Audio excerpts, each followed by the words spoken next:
हम रुख करेंगे तेलंगाना का। 10 साल तक लगभग सत्ता पर काबिज रही तेलंगाना राष्ट्र समिति, जिसका नाम बाद में बीआरएस हो गया, भारतीय राष्ट्र समिति हो गया। उस पार्टी के भीतर उत्तराधिकार की जंग छिड़ गई है। केसीआर इसके सर्वमान्य नेता, तेलंगाना जब से बना तब से 10 साल मुख्यमंत्री रहे और लोकसभा चुनाव से कुछ महीने पहले यानी 2023 के उत्तरार्ध में उन्होंने कांग्रेस के हाथों सत्ता गंवाई।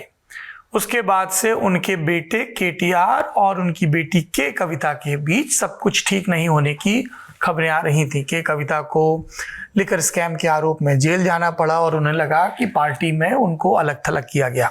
पिछले दिनों के कविता का अपने पिता को लिखा एक लेटर लीक हुआ और उसके बाद से इस पार्टी में उत्तराधिकार और मतभेद की खबरें नए सिरे से जोर पकड़ने लगी। हम लोगों को बार बार ये कहा जाता है और दुरुस्त कहा जाता है कि politics should not be obsessed with number game and north India. इसलिए हमारी और हमारे इस कार्यक्रम के प्रोड्यूसर गौरव ताम्रकार जी की ये कोशिश रही कि हम लगातार हिंदी से इतर राज्यों की राजनीति के बारे में भी विस्तार से बात करें। उसी क्रम में आज हम केसीआर के परिवार की इस मुठभेड़ के जरिए तेलंगाना की राजनीति पर बात करेंगे। बातचीत के लिए हमारे साथ जुड़ रहे हैं दो मेहमान।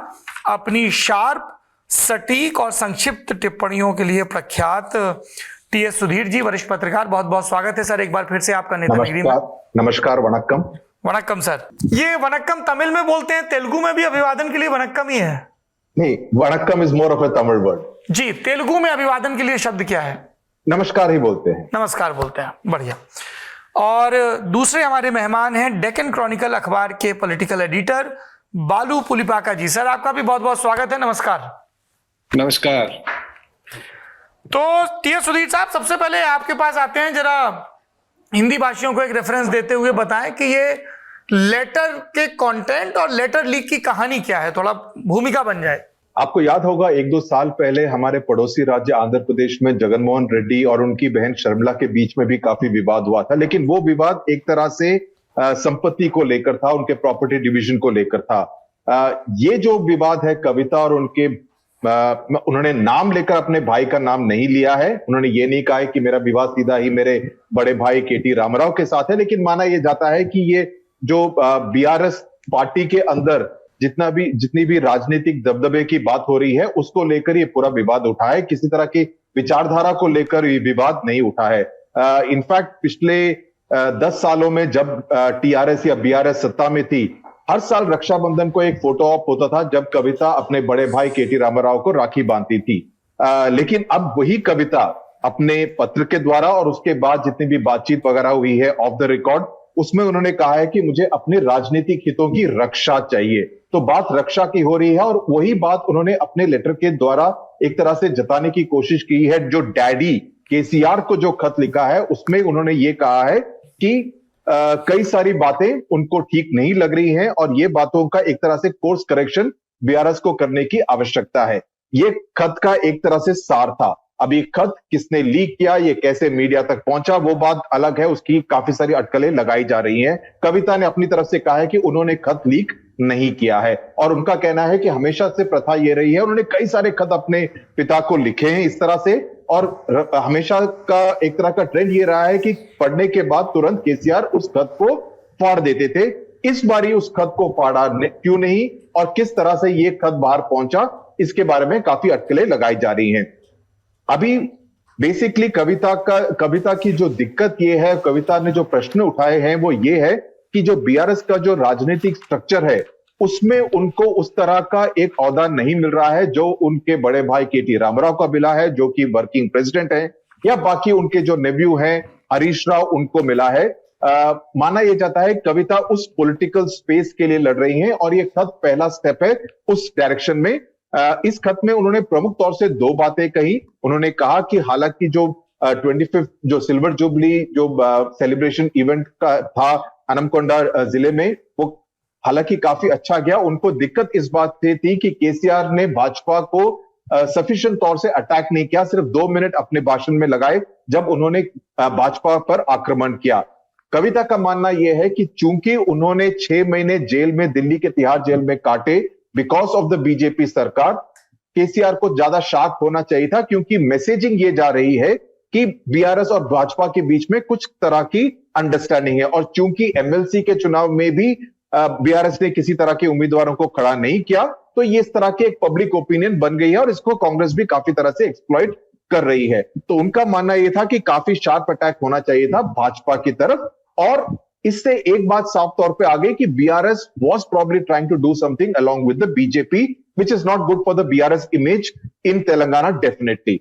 दूसरी बात ये कि उन्होंने ये भी कहा कि काफी सारे कोवर्ट हैं बीआरएस में, तो कहने का मतलब कि काफी सारे ऐसे नेता और व्यक्ति काडर के तौर पर बीआरएस के अंदर आ गए हैं जो कि दूसरी पार्टी को एलिजेंस ओ करते हैं, लेकिन बीआरएस के नाम पर अभी पार्टी के अंदर चल रहे हैं और यहां की बात वहां बता रहे हैं। तो ये दो प्रमुख बातें कविता ने कही हैं। तो being a regional party and being the kind of personality KCR is, उनको ये सही नहीं लगेगा कि कोई इस तरह से खुले तौर पर इस तरह की बात करे, जो बात प्रेस में भी आ जाए, जो बात मीडिया में भी आ जाए। तो किस तरह का एक्शन की इस कविता के अगेंस्ट लिया जाएगा कि, और किस तरह का कोर्स करेक्शन जिसकी मांग वो कर रही हैं किया जाएगा, और क्या वो कोर्स करेक्शन कविता को एक्सेप्टेबल होगा। मीडिएटर्स गए हैं, 2 मीडिएटर्स कविता से बात की है, क्या किसी तरह का एक अंडरस्टैंडिंग परिवार के अंदर, क्योंकि जैसे बाकी राजनीतिक दल हैं, चाहे वो समाजवादी पार्टी हो, शिवसेना हो, डीएमके हो, ये सभी एक तरह से फैमिली रन पार्टीज हैं। तो क्या उस परिवार के अंदर किसी तरह का एडजस्टमेंट हो पाएगा जिससे कि ये मामला पूरी तरह सुलझ जाए, ये बात हमको आगे देखने की है। But the way Kavitha has been speaking and conducting herself, वो एक तरह से अजीत पवार जैसा स्टाइल है। She is holding on to KCR, जिस तरह से अजीत पवार शुरू के दिनों में शरद पवार का चेहरा सामने करके अपनी राजनीति करते थे, और लेकिन उसके साथ साथ she is also being a rebel with in the BRS. Thank U T Sudhir साहब। बालू साहब कहिए, क्या केसीआर चाह रहे हैं कि भारतीय जनता पार्टी में उनकी पार्टी का मर्जर हो जाए या कोई अलायंस हो जाए कांग्रेस के खिलाफ, क्योंकि उनके लिए सर्वाइवल की लड़ाई भी है? क्या बातचीत चल रही है हैदराबाद में? नहीं, जहां तक मेरी जानकारी है, मेरी what I understand is BRS को इस तरह का कोई प्लान नहीं है। अगर मर्ज हो गया या हाथ भी मिला लिया आगे इलेक्शंस में जाके, तो बीआरएस के लिए तो बहुत दिक्कत होगी, उसकी अस्तित्व जाएगा ना। It's very own reason for existence for Telangana, उसका प्रॉब्लम है। लेकिन एक इंटरेस्टिंग बात यह है कि जब कविता ने अपना मोर्चा खोला रिसेंटली, तो वो कह रही थी कि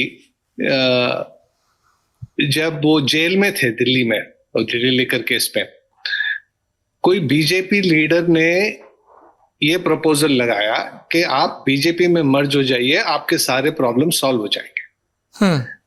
ये हुआ नहीं हुआ उसका तो एविडेंस दिया नहीं गया, प्रूफ नहीं है अभी तक, तो वो क्लेम है।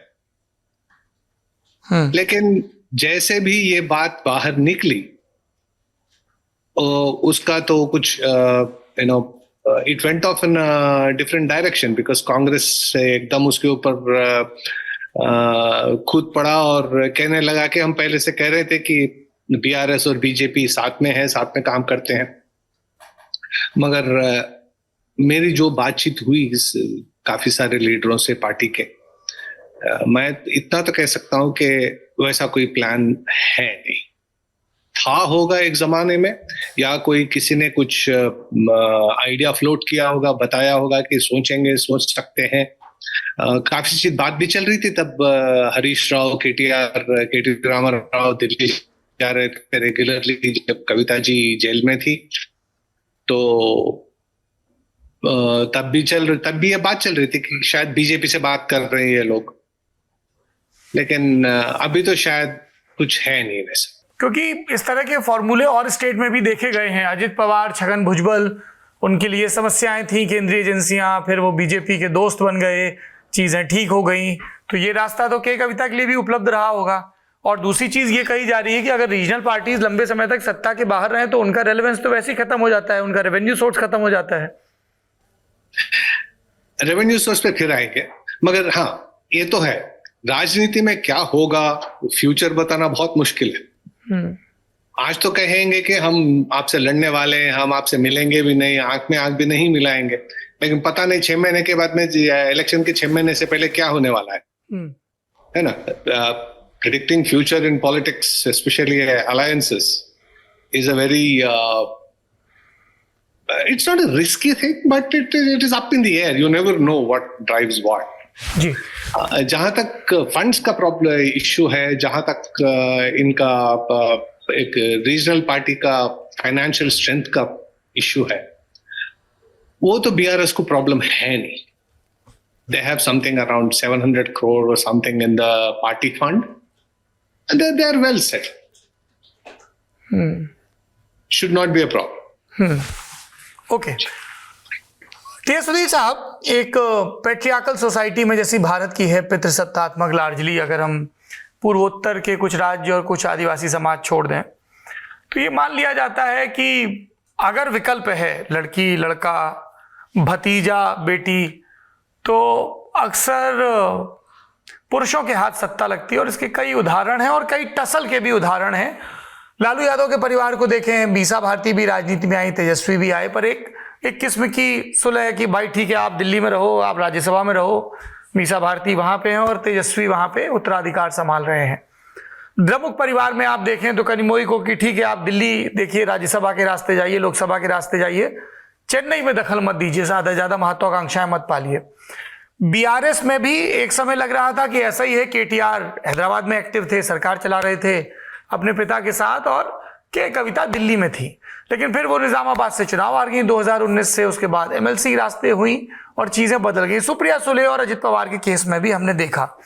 बीआरएस के अंदरूनी स्ट्रक्चर में और जनता के बीच केटीआर और के कविता की अगर हम इमेज की एनालिसिस करें तो किस तरह के फर्क और किस तरह का होल्ड दिखता है? बिल्कुल सही, आपने सही बात कही कि एक तरह से तमिलनाडु का जो स्टालिन कनिमोड़ी और उदयनिधि स्टालिन का काइंड ऑफ अरेंजमेंट बनता नजर आ रहा था. जहां तक हैदराबाद और तेलंगाना का सवाल है, कविता को लेकर कि वो दिल्ली की राजनीति में सक्रिय होंगी और केटीआर यहां पर राज्य में राजनीति को संभालेंगे. लेकिन जब से वो 2019 का डिबैकल हुआ, निजामाबाद में हार गई, जहां पर वो अब इंटरेस्टिंगली और काफी सिग्निफिकेंटली कह रही हैं कि पार्टी के अंदर से भी मदद मिली ओपोनेंट्स को कि कविता वहां से निजामाबाद से चुनाव हार जाए. ये एक काफी प्रमुख आरोप लगाया है. और जहां तक आपने एक छोटी सी बात मैं बता दूं जो बीजेपी की थी, अभी नरेंद्र मोदी ने भी एक इलेक्शन मीटिंग में कहा था कि केसीआर ने कहा था कि मैं एनडीए में शामिल होना चाहता हूं. तो पहले नरेंद्र मोदी और अब कविता, दो नेता इस तरह की बात कर रहे हैं, तो इसलिए थोड़ा सा इसको और सिग्निफिकेंटली इंपॉर्टेंस देने की जरूरत है. अब मैं वापस आता हूं, आपने बात की केटीआर के पर्सनालिटी और ब्रांड इक्विटी के बारे में और कविता. माना यह जाता है कि जो केटीआर का जो एक ब्रांड इक्विटी है वो अर्बन एरियाज में काफी सिग्निफिकेंट है. और ये एक प्रमुख कारण था कि हैदराबाद के जितने भी 24 चुनाव क्षेत्र थे, असेंबली विधानसभा चुनाव क्षेत्र, वो सभी, उसमें से एक भी चुनाव क्षेत्र कांग्रेस नहीं जीत पाया था. 2023 दिसंबर के चुनाव में सब्सिक्वेंटली एक बाय इलेक्शन में कांग्रेस जीत गया था Secunderabad reserve cantonment reserve constituency से. तो अर्बन एरियाज में खास तरह का एक होल्ड है केटी रामाराव का. ग्रामीण इलाकों में शायद उतना नहीं है, इसलिए ग्रामीण इलाकों में it's a combination of KCR image. Harish Rao जो भतीजे हैं केसीआर के, उनका काफी दबदबा है. और Harish Rao also is considered more of a cadre man, जो कि कार्डर के साथ काफी घुल मिल के रहते हैं. जब से पार्टी बनी तब से उनके पार्टी के साथ हैं, तो in more of a grass roots leader. Kavitha is a combination of KTR and Harish Rao in that sense. और कविता को यह लगता है कि उनको पूरी तरह से यूटिलाइज नहीं किया गया पार्टी के अंदर, क्योंकि शायद KCR under the influence of KTR, ये कह नहीं सकते हैं विद कंप्लीट अथॉरिटी, कि उनको एक तरह से एक राइवल पावर सेंटर की तरह उभरने का मौका नहीं दिया गया है. तो ये एक तरह का एक आक्रोश है कविता के मन में. और ये जो लेटर लिखा है और उसके बाद जितने भी स्टेटमेंट्स आए हैं, ये उसी डायरेक्शन में बताते हैं कि मुझे I also want my place under this sun, political sun, कि मुझे भी अपना हक चाहिए. ये पूरा का पूरा केटीआर को नहीं दिया जा सकता है, मुझे भी अपना हिस्सा चाहिए. तो ये अपने हिस्से की लड़ाई है, अपने राजनीतिक हिस्से की लड़ाई है. और ये देखना पड़ेगा कि how do the people of Telangana, especially rural Telangana, look at all this? Because urban Telangana में माना जाता है कि KTR still remains the best mascot as far as the BRS is concerned. लेकिन पिछले चुनाव में चूंकि कांग्रेस ने ग्रामीण तेलंगाना में सबसे ज्यादा सीटें जीती थी, जिसकी वजह से उनको सत्ता में आने में मदद मिली, तो अगले चुनाव में ये जरूरी होगा कि बीआरएस वापस से ग्रामीण इलाकों में अच्छा करे। तो ग्रामीण इलाकों के लिए उनका बेस्ट मैस्कट कौन सा होगा, यह निर्णय केसीआर को अभी जल्दी से करना होगा। बालू साहब, एक पूरे देश भर में बात होती है विमेन कॉन्स्टिट्यूएंट्स की, कई बार पॉलिसी के लेवल पर और कई बार फेस के लेवल पर उनको लुभाने की, अपने पाले में करने की कोशिश की जाती है। कहा जाता था कि के कविता की वजह से जो तेलंगाना की महिला वोटर है उनके बीच भी बीआरएस का एक अच्छा होल्ड रहा है। इस थ्योरी को आप कितना दमदार मानते हैं? कविता का वुमेन कॉन्स्टिट्यूएंसी जो इशू आपने छेड़ा है, पता नहीं कितना इफेक्टिव था, मगर हाँ ये तो ये जरूर है सॉरी मैं थोड़ा हिंदी में तंग हूं। ये जरूर है कि उनका जो तेलंगाना जागृति है ना, जो ऑर्गेनाइजेशन है, उसने बहुत काम किया है। That credit must be given to that lady.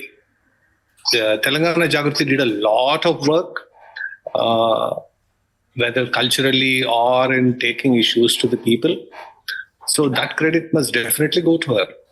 And women constituency की जो बात होती है ना, women constituency के लिए definitely there was some contribution, मगर जो patriarchal nature की बात कर रहे थे, that was evident.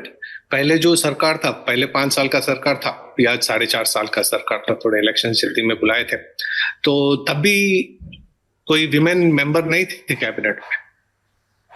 Second term KCR का जो सेकंड टर्म था, उसमें भी बाद में लिया गया विमेन को कैबिनेट में। ये एक प्रॉब्लम रहा है। एंड अगेन मैं अंदर की बात बता सकता हूँ आपको, जो भी मैं जानता हूँ कि पार्टी का ये व्यू है कि लिकर स्कैम में जो कविता जी फंसे हैं, जिसने क्या किया क्या नहीं किया वो अलग बात है, नहीं वो तो कोर्ट बताएगा कि कोई गलत किया है नहीं किया है, लेकिन द पब्लिक परसेप्शन जो है ना, तो एक लड़की या एक औरत लिकर धंधे में फंसना बड़ा प्रॉब्लम हो गया है पार्टी को। अगर कोई आदमी फंसता तो कहते हैं कि हाँ ठीक है भाई, आदमी है, चोर है,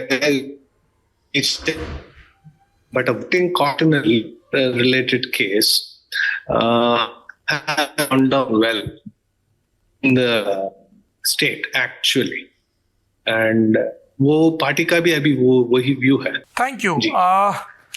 सुधीर साहब, एक आखिरी सवाल ये है कि चूंकि अब हम तेलंगाना पे बात कर ही रहे हैं, रेवंत रेड्डी का सेंसस और तमाम चीज़ों को लेके कांग्रेस बड़ा उनको अपना पोस्टर बॉय बना रही थी। हाल फिलहाल कितने मजबूत दिख रहे हैं वो सत्ता में? वो फिल्मों के बारे में कहते हैं ना कि हर फ्राइडे को किस्मत बदल जाती है, तो रेवंत रेड्डी का भी कुछ हाल ऐसा ही होगा, क्योंकि कई सारे डिसीजंस हैं जिसमें कि कुछ लोग उनका समर्थन करते हैं, कुछ लोग उनका समर्थन नहीं करते हैं। रेवंत रेड्डी का बेसिक कैलकुलेशन ये है कि जब तक वो सत्ता में रहें, और वो उम्मीद करेंगे कि अगले 5 साल और उसके बाद फिर से चुनाव जीतकर फिर से वापस सत्ता में आए, तो वो एक तरह से ही wants to leave a mark on history. इसलिए शायद अभी खास तौर से जो फोकस है उनका हैदराबाद और जो लार्जर ग्रेटर हैदराबाद है उस पर है, क्योंकि वो चाहेंगे कि जब अगले म्युनिसिपल इलेक्शंस हो उसमें कांग्रेस बेहतर प्रदर्शन करे। तो एक तरह से उनकी जो पूरी राजनीति है, पूरी डेवलपमेंट की जो राजनीति है, that's also linked to the next few elections which are going to come up, mainly the municipal elections in Hyderabad और जो बाकी जो पंचायत इलेक्शंस होंगे ग्रामीण इलाकों में। क्योंकि अगर वो वहां पर किसी भी तरह से फिसलते हैं तो ये जाहिर हो जाएगा कि वो उनके लिए थोड़ी मुश्किल आ जाएगी, क्योंकि कांग्रेस के अंदर, जैसे कि कांग्रेस सरकारों में हमेशा होता है, कई सारे और वरिष्ठ मंत्री हैं जो कि उनकी गद्दी पर उनकी नजरें लगी हुई हैं, तो वो ये नहीं चाहेंगे कि वो किसी भी तरह से पिछले हाँ, ये हुआ है कि उनको मंत्रिमंडल का विस्तार करने की अनुमति अभी तक नहीं दी गई है। जो कांग्रेस का जो पूरा यहां पर जो कमिटी है वो पूरी तरह से गठित नहीं हुई है। तो उस तरह के जो मसले हैं कांग्रेस में, जैसे कि कांग्रेस में आमतौर से होता रहता है। लेकिन जहां तक रेवंत रेड्डी का सवाल है, he still remains Congress parties orator number 1, Congress की जो दिल्ली की हाईकमांड है उसमें उनकी अच्छी पकड़ है। तो एक तरह से ही has been making his moves correctly. And जिस तरह की तारीफ उनकी कास्ट सेंसस को लेकर हुई है राहुल गांधी द्वारा, इससे एक बात तो जाहिर है कि as far as the high command and Revanth Reddy relations are concerned, वहां पर सब कुछ ठीक ठाक चल रहा है। हाँ, और दूसरी बात यह कि अगर वो कंटिन्यूसली बीआरएस और भाजपा के बीच में अगर किसी तरह का तालमेल है उस पर फोकस बना के रखते हैं, तो जितने भी एंटी बीजेपी वोट हैं वो कांग्रेस के पाले में आएंगे, ये उनकी उम्मीद है। और उनको लगता है कि इससे एक तरह से बीआरएस का जो वोट शेयर है वो काफी हद तक कांग्रेस में शिफ्ट हो सकता है। तो इस तरह की एक तरह से द पॉलिटिकल राजनीतिक चेसबोर्ड है तेलंगाना में, since there are 3 good and strong players, उसमें इस तरह का मूव्स चल रहे हैं। लास्ट बात यह कि कांग्रेस को ये भी अंदेशा है कि जो भाजपा है और खासतौर से उत्तरी तेलंगाना में वहां पर उसकी पकड़ थोड़ी सी ज्यादा मजबूत हो रही है। लोकसभा इलेक्शन में भी आदिलाबाद और निजामाबाद जिलों में उन्होंने अच्छा प्रदर्शन किया था, तो उनको लगता है कि वहां पर वो ज्यादा कंसोलिडेट कर रहे हैं। तो कांग्रेस को ये जरूरी बनता है कि अगर वो इन 2 जिलों में किसी भी तरह से वीकर नहीं होना चाहते हैं, तो वहां पर उनको वहां की जो लोकल लीडरशिप है उसको और प्रोत्साहन देना पड़ेगा और बढ़ावा देना पड़ेगा। और ये तभी हो सकता है कि अगर उसमें से कोई किसी कॉर्पोरेशन का चेयरमैन बनाया जाए या किसी को मंत्री बनाया जाए।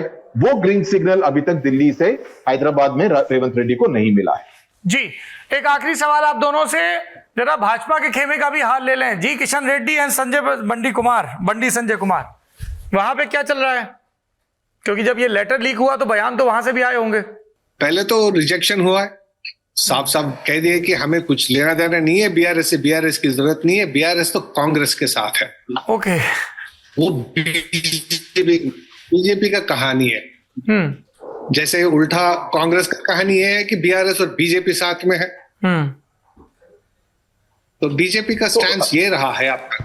जी, मुझे लगता है कि बीजेपी अगर वो बीआरएस के साथ तालमेल करती है तो ये एक तरह से फिर से जिस तरह की राजनीति उन्होंने महाराष्ट्र में की, वही आरोप लगाए जाएंगे तेलंगाना में कि एक और रीजनल पार्टी को उन्होंने तोड़ा है और उस तरह की राजनीति यहां पर तेलंगाना में कर रहे हैं। और भाजपा की जो तेलंगाना यूनिट के जो नेता है वो ये पसंद नहीं करेंगे कि बीआरएस के साथ किसी तरह का तालमेल हो, क्योंकि जिस तरह का काम पिछले 10 सालों में बंटी संजय कुमार और किशन रेड्डी वगैरह नेता ने किया है वो एक तरह से जिल्स पे आ जाएगा, क्योंकि एक तरह से बीआरएस का ही दबदबा रहेगा तेलंगाना के अंदर। और जिस तरह के आरोप लिकर स्कैम को लेकर कविता पे लगाए गए भाजपा नेताओं द्वारा, वो ये नहीं चाहेंगे कि अब कविता और बाकी बीआरएस लीडर्स के साथ उनको तालमेल करना पड़े। तो भाजपा की तेलंगाना यूनिट ये बिल्कुल नहीं चाहेगी कि बीआरएस के साथ किसी तरह का तालमेल हो। ऑफ कोर्स जैसे कि बाकी राज्यों में हुआ है, फाइनल डिसीजन तो दिल्ली में बैठे प्रधानमंत्री और गृह मंत्री करते हैं। तो मुझे नहीं लगता है कि तेलंगाना यूनिट के लोगों को, नेताओं पर कुछ ज्यादा से रहेगा इस मामले में।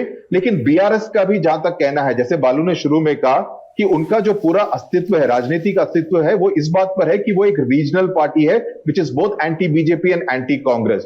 तो इसके चलते अगर वो किसी तरह का तालमेल करते हैं तो ये उनके लिए खराब खबर होगी और ये लॉन्ग टर्म में बीआरएस के लिए बिल्कुल अच्छा नहीं होगा। तो जितना हो सके उनको खुद को अपने दम पर ही अब कंसोलिडेट करना पड़ेगा और कांग्रेस और बीजेपी दोनों को लेना पड़ेगा, तभी उनके लॉन्ग टर्म स्ट्रैटेजी के व्यू पॉइंट से they will be able to consolidate them. Thank you. Telangana पर बातचीत इसी नोट पर समाप्त करते हैं। बालू साहब, सुधीर साहब, आप दोनों का बहुत बहुत शुक्रिया। Thank you so much.